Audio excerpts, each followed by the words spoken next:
చూస్తే ఈ ఇల్లందు నియోజకవర్గానికి అన్ని అన్యాయాలే జరుగుతున్నటువంటి స్థితిని మనం చూస్తున్నాం.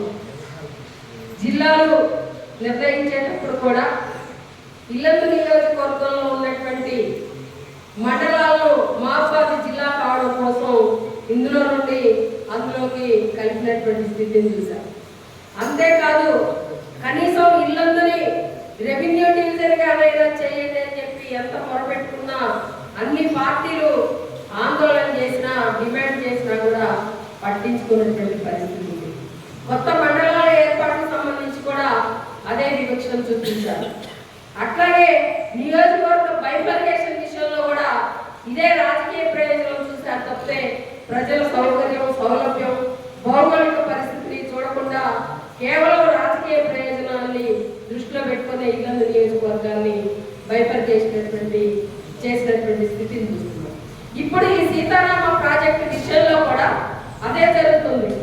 ఇవాళ ఏజెన్సీ ప్రాంతంలో మసివాగు, కిన్నెరసాని, ముర్రేడు ఇలాంటి పెద్ద పెద్ద వాగుల ద్వారా మొత్తం నీరంతా కూడా గోదావరిలో కలుస్తున్నటువంటి స్థితి ఉంది. ఇల్లందు నియోజకవర్గంలో ఉన్నటువంటి ప్రజలు, ఏజెన్సీ ప్రాంత ప్రజలు అత్యంత వెనుకబడినటువంటి వాళ్ళు. మనకు ఎలా ఉందంటే తలాపున సముద్రం ఉన్నా తాగడానికి నీళ్లు లేవనేటువంటి సందంగా ఇన్ని వాగులు వంకలున్నా పక్కనే గోదావరి ఉన్నా కూడా ఈ రోజు ఈ సీతారామ ప్రాజెక్టు నీళ్లు మన ఇల్లందు నియోజకవర్గానికి అందించకుండా కుట్ర జరుగుతున్నటువంటి స్థితి ఉంది. 2005లో ప్రారంభించినటువంటి ఇది 2016లో శంకుస్థాపన, ఇప్పుడు 2024లోకి వచ్చాం. అంటే ఇవాళ ఎస్టిమేషన్ ఎంత పెరిగింది, జాప్యం ఎంత జరిగింది, అంతేకాకుండా ఎన్నిసార్లు డిజైన్లు మారుస్తారని చెప్పి మనం ప్రశ్నించాల్సినటువంటి అవసరం ఉంది. మొత్తంగా 6,75,000 ఎకరాల ఆయకట్టు ఉంటే అందులో దాదాపు 4,000 ఎకరాలకు పైగా ఇవాళ ఖమ్మం జిల్లా పరిధిలో ఉన్నటువంటిదే ఉంది. అంటే ఇందులో కూడా అన్యాయం జరుగుతుంది. అంతేకాకుండా ఇక్కడ ఉన్నటువంటి ప్రజలకు ఎటువంటి ప్రాజెక్టులు కానీ రిజర్వాయర్లు కానీ లేదా పెద్ద పెద్ద చెరువులు కానీ లేనటువంటి స్థితి ఉంది.